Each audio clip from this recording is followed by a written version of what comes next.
જય શ્રી કૃષ્ણ, જય દ્વારકાધીશ, મહાદેવ હર. દ્વારકેશ જ્યોતિષના નવા વિડીયોમાં આપનું સ્વાગત છે. ચૈત્રીય નવરાત્રિમાં ચોથી અર્ચના ભગવતી કુષ્માંડાની છે. આવો માં ભગવતી કુષ્માંડાનું સંક્ષિપ્તમાં વર્ણન સાંભળીએ. ચૈત્રીય નવરાત્રિના ચોથા દિવસે દેવી દુર્ગાના સ્વરૂપ કુષ્માંડાની પૂજા કરવામાં આવે છે.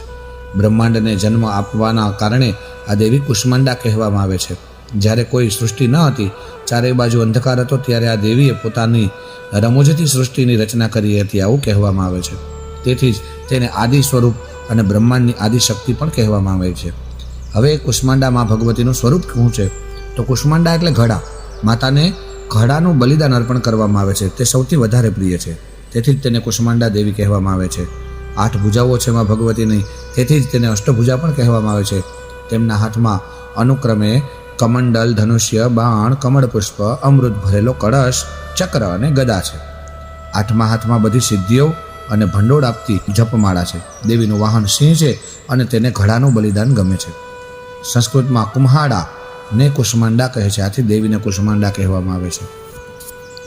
હવે જે શાસ્ત્રીય રીત છે ભગવતીની એ વિશે જાણીએ.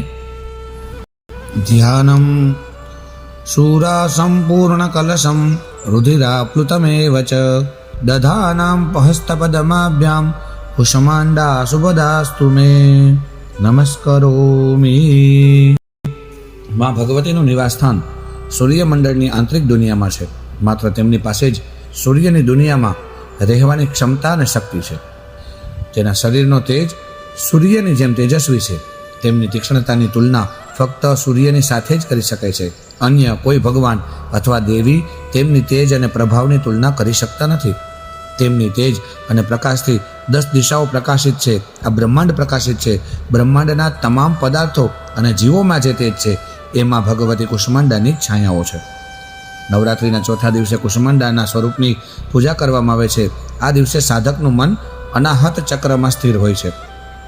તેથી આ દિવસે કુષ્માંડા સ્વરૂપને ધ્યાનમાં રાખીને ખૂબ જ શુદ્ધ અને નિશંક મનથી પૂજા કરવી જોઈએ.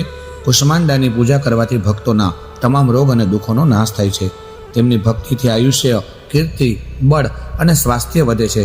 અને માતા કુષ્માંડા બહુ ઓછી સેવા અને ભક્તિથી પણ પ્રસન્ન રહે છે. જો કોઈ વ્યક્તિ સાચા હૃદયથી જો તેમનો આશ્રય લે તો તે અંતિમ લક્ષ્યને સરળતાથી પ્રાપ્ત કરી શકે છે. આપણે શાસ્ત્રો અને પુરાણોમાં વર્ણવેલ વિધિ વિધાન અનુસાર મા દુર્ગાની ઉપાસના અને ભક્તિના માર્ગ પર ખંતપૂર્વક આગળ વધવું જોઈએ. માતાની ભક્તિના માર્ગ પર થોડા ડગલા આગળ વધ્યા પછી ભક્ત તેમના સૂક્ષ્મ આશીર્વાદનો અનુભવ કરવાનું શરૂ કરે છે. દુઃખથી ભરેલી આ દુનિયા તેના માટે ખૂબ જ સુખદ અને સરળ બની જાય છે. તો મા ભગવતીનું આપણે કુષ્માંડાનું વર્ણન સાંભળ્યું. વિડીયો જો ગમ્યો હોય તો લાઈક કરજો, શેર કરજો, ચેનલને સબસ્ક્રાઈબ કરજો અને કમેન્ટમાં જય માતાજી જરૂર લખજો. જય શ્રી કૃષ્ણ, જય દ્વારકાધીશ, મહાદેવ હર.